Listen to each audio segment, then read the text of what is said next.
Hello everyone, welcome back to our academic podcast series. I'm Resta and I'll be your host for today's session.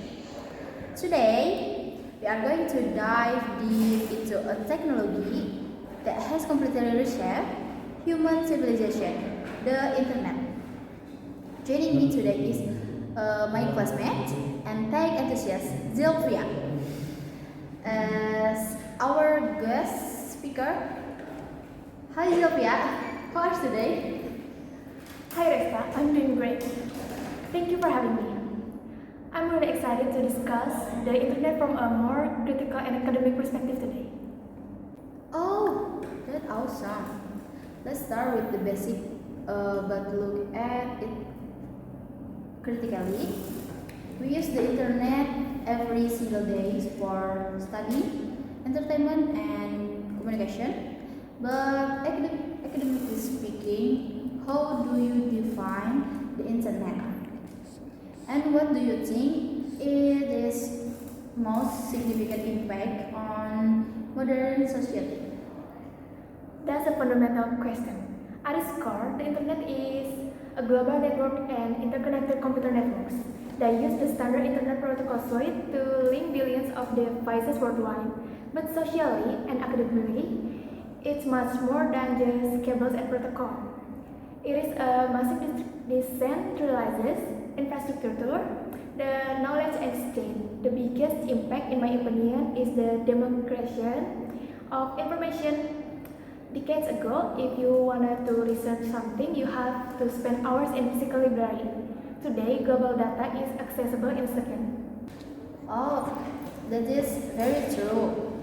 The speed of information sharing is unprecedented. However, looking at it critically, this massive flow of data also brings a huge challenge, which is misinformation or hoax. Because anyone can publish anything. How do you think we, as students, should critically filter information on the internet? You really hit the nail on the head. Information overload and fake news are severe side effects of an open internet. Academically, we have to practice digital literacy. We shouldn't just rely on the first link that pops up on Google. We need to verify sources, check peer review papers, and cross-reference data with reputable academic database.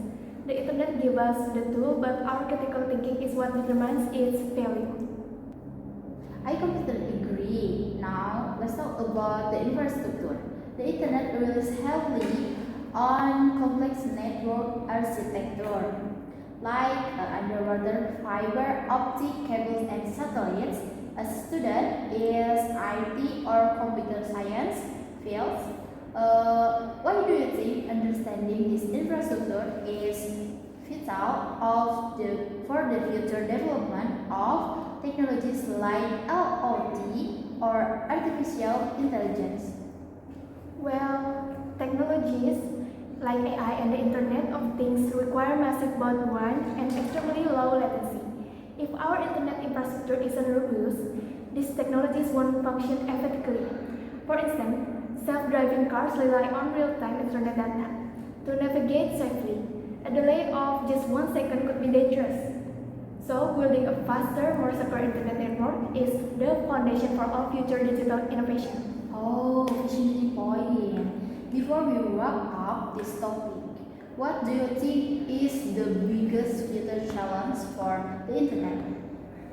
Is it cybersecurity, digital device, or something else? I would say it's a combination of cybersecurity and the digital divide. While we are talking about 5G and AI, many rural areas around the world still lack basic internet access. Bridging that gap while maintaining tight cybersecurity against global threats is definitely the ultimate challenge for our generation. Oh, that was an insightful academic analysis, Zil. Thank you for sharing your talk on the internet. My pleasure. Thank you.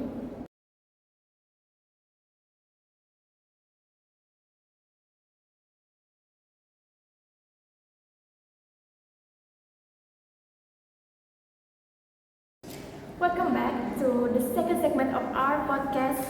In this episode, we are switching roles. I'm Zilvia, your host, and today we are going to talk about the tool that we use for formal communication every day, yet often take for granted email or electronic email. Joining me as our guest speaker is Resta. Welcome, Resta. Oh, thanks, Zia.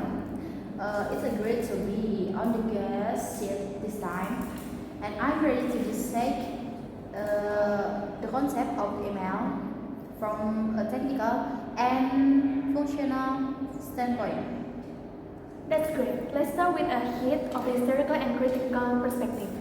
Email has been around since the early days of the ARPANET, way before the modern World Wide Web became popular. Why do you think email has survived for decades and remained the standard for professionals and academic communication, despite the rise of instant messaging apps like WhatsApp or Discord? Oh, this is an excellent observation. Instant messaging is a great for quick, informal chats. However, email is structured differently. It provides a formal, asynchronous, and reliable record of communication in professional and academic environment. You need a clear paper trail. Email allows you to achieve conversation, organize history, and send detailed, well thought out document securely. It acts as an officially digital identity. You would submit a job application or an academic paper via WhatsApp, right? You use email. That's right. That makes a total sense. It's all about professionalism and documentation. Now, let's look at the technical aspect. As IT student, we know that email doesn't just work by magic. Could you briefly explain the core protocols that handle our email behind the scenes? Absolutely. The mechanism relies on specific network protocols. When you send an email, it uses SMTP, which stands for Simple Mail Transfer Protocol. Think of it as the mail carrier delivering your letter to the post office. Yeah.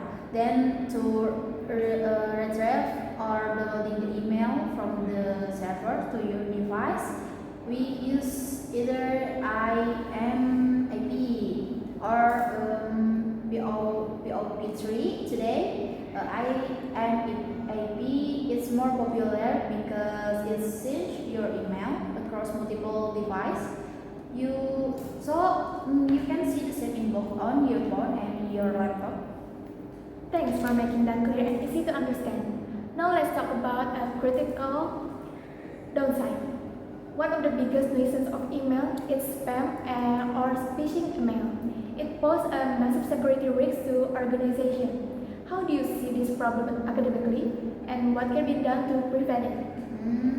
Phishing is actually one of the most common factors for cyber attack. It uses social engineering to trick users into giving up sensitive data. Academically and technically, email security has evolved to combat this.